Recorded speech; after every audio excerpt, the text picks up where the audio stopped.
আসসালামু আলাইকুম রহমতুল্লাহ।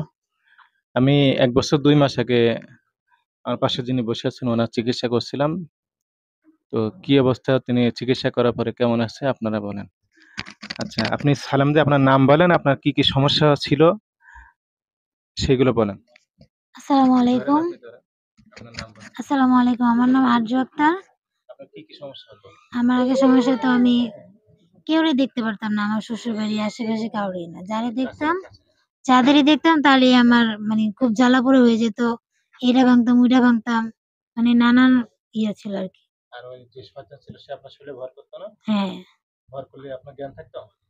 জ্ঞান থাকতো কিন্তু মানে আমার আব্বুরে ছাড়া আরকি মানে কেউরে মানে সহ্য করতে পারতাম না।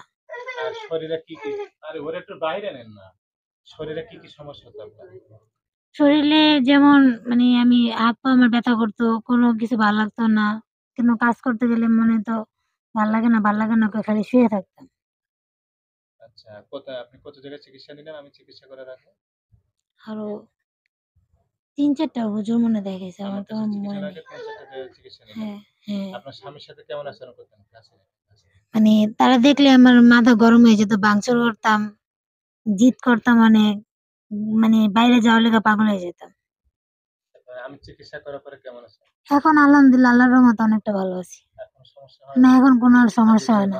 ভাঙচুর করতেন বা উত্তেজিত হয়ে যেতেন, উম সবই সহ্য করতে পারতেন, এখন এই সমস্যা আছে আর? না এখন আল্লাহর রহমতে কোনো সমস্যা নেই। তাহলে আমার কাছে কি মানুষ আসতে পারবে চিকিৎসা নিতে? ইনশাআল্লাহ আসতে পারবে। বলেন যে আপনাদের যদি কারো আপনাদের জিনের যদি কোনো সমস্যা থাকে বা জিনের সমস্যা জিনের থাকে, সমস্যা থাকে তাহলে হুজুরের সাথে যোগাযোগ করতে পারেন।